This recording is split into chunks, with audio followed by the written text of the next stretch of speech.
why would Drake even respond, right? Why would Drake even respond? Drake's the bigger artist. Why would Drake really respond? What y'all have to understand, right? And this is how I know a lot of y'all niggas aren't either A, competitive, or good at what you think you're good at, right? Because when you're good at what you claim to be good at, you kind of want to be the best at it. You want to be the best at it, and you want to shut down all kind of conversation. Like, nigga, I am the best at this shit. When it comes to niggas playing Super Smash Brothers, like, I shut the shit down. Yeah. Like, nigga, I am the best at this shit, alright? I don't want to hear it. When you reach kind of the apex, right? You kind of just, you want the respect. You want the respect that comes with it.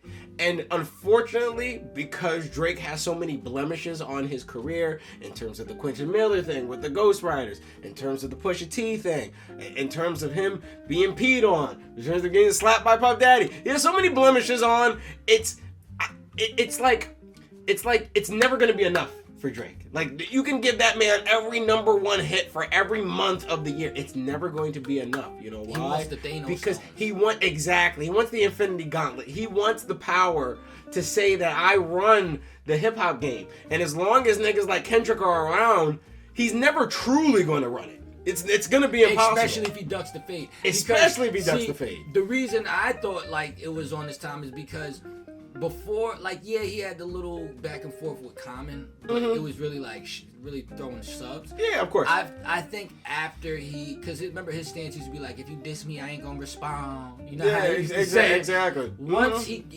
dissed Meek, because Meek put his whole credibility in question. Yep. He hasn't been ducking smoke since. Yeah. I felt like, and this is what I did like about it. I felt like what I do, and I respect this actually. Yeah. Like, yeah. I think he feels like, okay, once I stop turning down fades, I'm not turning down no fades. Yeah. And we've seen Kendrick do things, but never as blatant as he did on Like That. Like that, yeah.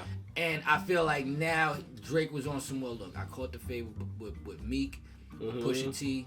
Yeah. I can't, if I don't catch the fade with him this time, I lost. It's one thing if you don't catch the fade with nobody. Yeah. But once you start catching fades and you don't catch it with a certain nigga, you certain might as well nigga. say you lost. Because that's the thing. It's one thing. Because here, let's be real here when we think about this. Did Drake have to respond to Meek Mill? No, he didn't really have to. I think time he had to. Did he really have to? Not really, because you got to remember the whole reason why he even started that beef shit was over Meek Mill being emotional about some bitch shit. Well, no. Meek Mill exposed the Ghost Rider shit. The Ghost Rider shit. But the reason why he did expose the Ghost Rider shit is because they had made that song together and Drake wasn't promoting the song the way. Yes. And that's my whole point. It started with some bitch shit. So did he really have to respond? Yes, because of the Ghost Rider shit, but not really, because at the end of the day, there's nothing that really Meek Mill can do to actually compete with the likes of Drake. And then on top of that, Meek Mill was dating Nicki Minaj, and Nicki Minaj is a far bigger rapper, so it's just like, nigga, sit down. Alright, so, I think that's what that was really about. Of course.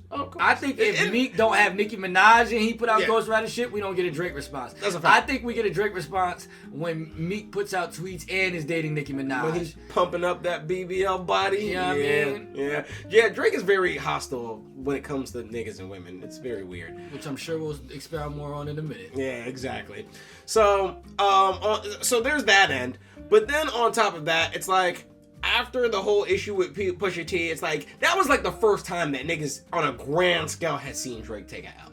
Like, you know what I'm saying? That was the first time. So you feel like his pride was, or he wanted a redemption fade? Yeah, he wanted a redemption fade, but he didn't want a redemption fade against like Ski Mask the Slump God. He wanted a redemption fade over someone who the world considers a lyricist. Yes. Right? This is the lyricist. If Drake is the top hit maker in hip hop, then the top lyricist in hip hop is Kendrick Lamar. So now I brought you here, so I just want to bring you back because I pushed you to this part of the combo. But I just want you so you remember you said you heard Like That. Yep. And you said Drake's gonna respond. I said Drake. So pick it up from there. Yeah, I said I'm the one that brought us to this diatribe, so I just want to bring us back to where you were going. You know what I mean? Yes, exactly. So I was like, all right, Drake is definitely gonna have to respond to this. He's definitely gonna have to respond to this. And what I've been listening to Kendrick so long, and I've studied so much of his music that I'm just like, he's gonna respond, but he's walking into a booby trap. It's literally like seeing Indiana Jones walking into the cursed temple. Like, I already know what the fuck's gonna happen. I know you're gonna walk up. I know you're gonna try to take. It's like when the nigga get brave in the horror movie, but the chords let you know that he's still about to get killed. Exactly. Like, he's like, where you at? But it's like, like you know what's about to go down. Exactly. So I know what the fuck is gonna go down because, like I said, I've been listening to Kendrick for so long, and then on top of that, like, it's not the first time. Kendrick has wanted this smoke for a long time. He's wanted this smoke for a long time. Smoking on top 5. Fuck you saying I'm that guy. Yeah, exactly. I'm talking about since the BET. He was dissing nigga in the BET cypher.